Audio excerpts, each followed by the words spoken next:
শাওকানি রাহিমাহুল্লাহর সারমর্ম হলো আই জামু বাইনাল ঈমান বিল্লাহ ওয়াল আমাল বিসসালিহ ফাইন্নাহু ফি রাবহিন লাফি খুসর। এমন মানুষেরা ঈমান এবং ভালো কাজের মাধ্যমে একত্রিত হয়। এই বিষয়টি তাফসিরে বারংবার এসেছে। ঈমান এবং ভালো কাজ একটির পরে আরেকটি আবশ্যিকভাবে ঘটবে। আপনি যদি ভালো কাজ করেন আপনার ঈমান বৃদ্ধি পাবে। আপনার যদি ঈমান থাকে আপনি ভালো কাজ না করে থাকতে পারবেন না। আপনার কেমন ধরনের ঈমান আছে যা আপনাকে কোনো ভালো কাজের দিকে নিয়ে যায় না? এটা অসম্ভব। আর এমন কোনো ভালো কাজ নেই যাতে আপনার ঈমান বৃদ্ধি পায় না। বুঝতে পারছেন? এই দুইটি এভাবেই একে অপরের সাথে সম্পর্কযুক্ত। অতএব যদি কেউ এই দুইটি করতে পারে ফাইন্নাহুম ফি রিব, তারা অবশ্যই লাভ করবে, তাদের কোনো ক্ষতি হবে না। যদি কেউ ঈমান এবং ভালো কাজের মধ্যে সমন্বয় ঘটাতে পারে তাদের কোনো ক্ষতি হবে না। যদি কেউ ঈমান এবং ভালো কাজের মধ্যে সমন্বয় ঘটাতে পারে। দুর্ভাগ্যবশত অনেক মুসলিমই মনে করেন তাদের ঈমান তথা তাদের ইসলাম অনেক সুন্দর, তারা জান্নাতের জন্য অপেক্ষা করে, কারণ তারা লা ইলাহা ইল্লাল্লাহ মুহাম্মাদুর রাসূলুল্লাহ পড়েছে। ধর্মতাত্ত্বিক ঐতিহাসিকভাবে কোনো ধরনের বিতর্কগুলো না জেনেই এই মাযহাবে ঈমান ও আমল নিয়ে এটা বলা হয়েছে বা অন্য মাযহাবে ভিন্ন কথা এসেছে, এ ধরনের কোনো বিতর্কে না গিয়েই মনোবিজ্ঞানের দৃষ্টিভঙ্গি থেকে বললে মানুষ মূলত কোথাও আশ্রয় চায়। যেমন খ্রিস্টানদের কাছে একটা আশ্রয় আছে। আমি ইতোমধ্যে ঈশ্বরের নাম নিয়েছি, আমি এটা উচ্চারণ করেছি, আমি বলেছি যে যিশুকে ভালোবাসি, এখন আমি যা ইচ্ছা তাই করব, হয়তো মাদক ব্যবসা করব, এতে আর কোনো সমস্যা নেই, আমি বেঁচে যাব।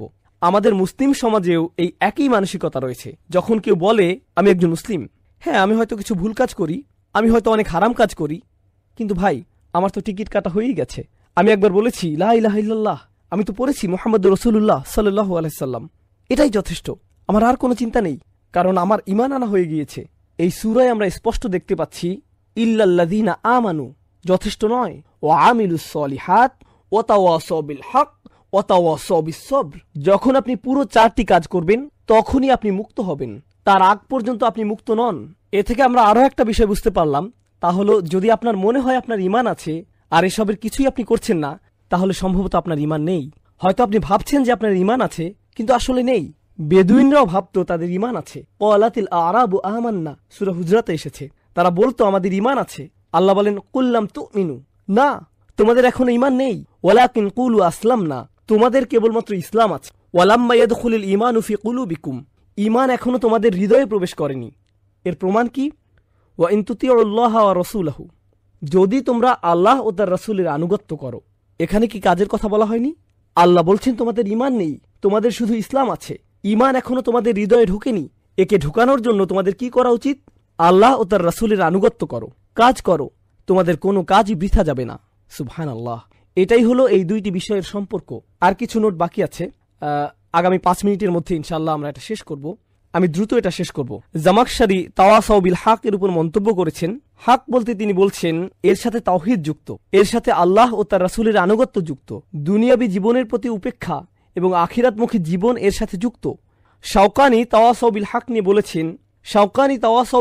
বলেছেন ওয়াসা বাদুহুম বাদাম বিল হক আল্লাযী ইয়াহাক্কুল কিয়াম বিহি, তারা একে অপরকে সত্যের পথে ডাকে, উপদেশ দেয়, সত্যের উপর তারা মিলিত হয় যাতে সত্য প্রতিষ্ঠিত হতে পারে। অর্থাৎ তারা একে অপরকে সত্যের উপদেশ দেয় যাতে তা বাস্তবায়ন করা যায়। কাতাদা বলেন বিল হক আই বিল কুরআন, অসাধারণ। কাতাদা রাহিমাহুল্লাহ বলেন যখন তারা একে অপরকে সবচেয়ে সুন্দর পরামর্শ দেয় যা হলো সত্য, তিনি বলেন এখানে সত্য বলতে কোরআনকে বোঝানো হয়েছে। তারা একে অপরকে ভালোবাসা, সহমর্মিতা এবং অন্যের প্রতি উদ্বেগের সাথে কোরআনের আয়াত স্মরণ করিয়ে দেয়। তাহলে আমরা একে অপরকে আল্লাহর আয়াত স্মরণ করিয়ে দেব। আল্লাহ তাআলা আমাদের সবাইকে এমন হওয়ার তৌফিক দিন। তাহলে আই বিল কুরআন ওয়া কিলা বিত তাওহীদ, এখানে বলা হচ্ছে তারা একে অপরকে তাওহীদের মাধ্যমে স্মরণ করে। বেশিরভাগ মানুষ একে প্রথম অর্থে নিয়েছেন, অর্থাৎ যে কোনো সত্য, যে কোনো ভালো কাজ যা বাঁচার জন্য প্রতিষ্ঠিত হওয়া প্রয়োজন। ইবনে কাসির রাহিমাহুল্লাহ বলেন আল্লাযীনা আমানু বিকুলুবিহিম, যারা সত্যিকার অর্থেই অন্তর থেকে বিশ্বাস করে, ওয়া আমিলুস সলিহাতি বিজাওয়ারিহিম, আর তারা তাদের প্রতিটি অঙ্গ দিয়ে ভালো কাজ করে। অর্থাৎ যখন তারা অন্তরকে সমর্পণ করলো, তাদের পুরো শরীরও ভালো কাজের প্রতি সমর্পণ করলো।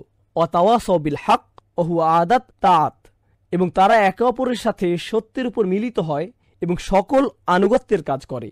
ওয়াতারকুল মুহাররামাত, এবং যে সকল হারাম কাজ আছে তা থেকে দূরে থাকে। ওয়াতাওয়াসাউ বিস সবর আই আলাল মাসাইল ওয়াল আকবার, তারা একে অপরকে কঠিন সাধনার পরামর্শ দেয়। অর্থাৎ সকল ধরনের বাধা বিপত্তি, সব ধরনের পরিস্থিতিতে তারা তাদের অধ্যবসায়, তাদের সবর বজায় রাখে। এমনকি ভালো কাজের প্রতি আদেশ এবং খারাপ কাজের প্রতি নিষেধ করার কারণে তারা যদি নির্যাতনের শিকার হয়, অর্থাৎ যখন আপনি ভালো কাজের প্রতি আদেশ দিবেন এবং খারাপ কাজ থেকে দূরে থাকতে বলবেন, তখন আপনাকে এর ফল ভোগ করতে হবে। আপনি সমস্যায় পড়বেন, আপনি হয়তো নির্যাতনের শিকারও হবেন, আর সেই সময় একে অপরকে সবর করার কথা বলবেন। ইয়া তাবিরু তাওয়াসাউ বিল হক মিনাল খাস বাদাল আম। অন্যরা তাওয়াসাউ বিল হক নিয়ে বলেছেন, এখানে শাওকিতি রাহিমাহুল্লাহ বলছেন এটা সাধারণের বাইরে একটি বিশেষ কাজ। তিনি এখানে বলতে চেয়েছেন যে আমিলুস সলিহা, তারা ভালো কাজ করে এবং একে অপরকে ভালো কাজের কথা বলাও একটি ভালো কাজ, এবং একে অপরকে ভালো কাজের কথা বলাও একটা ভালো কাজ। তাহলে অনেক ভালো কাজের কথা বলে আলাদাভাবে একটি ভালো কাজের কথা কেন?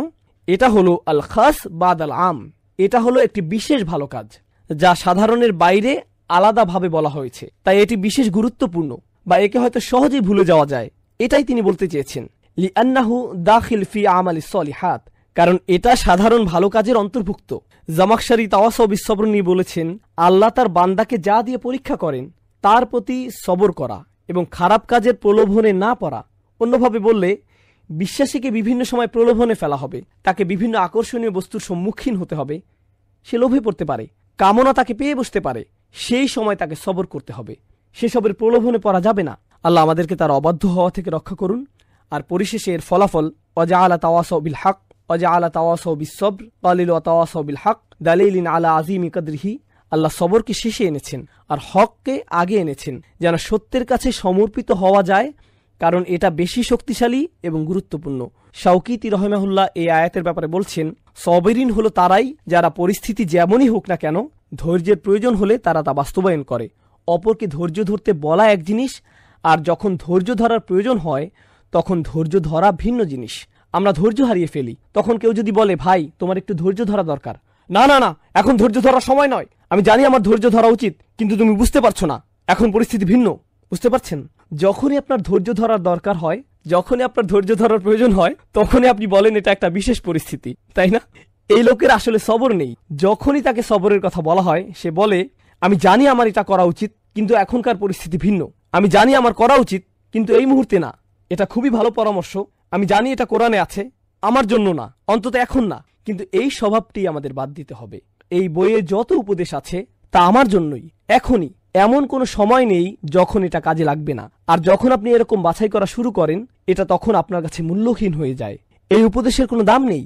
যখন আপনার এটা বেশি দরকার, তখনই আপনি এটা বাদ দেন। যখন আপনাকে সবর করতে বলা হয়, যখন আপনার এটা দরকার, যখন আপনার রাগ লাগে, আপনি ক্ষেপে যান।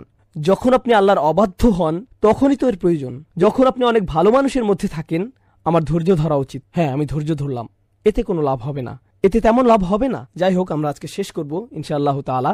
সামনের সেশনে আমরা আরো ভালোভাবে দেখব কোরআনে এই চারটি বিষয় কিভাবে একটি অপরটির সাথে যুক্ত।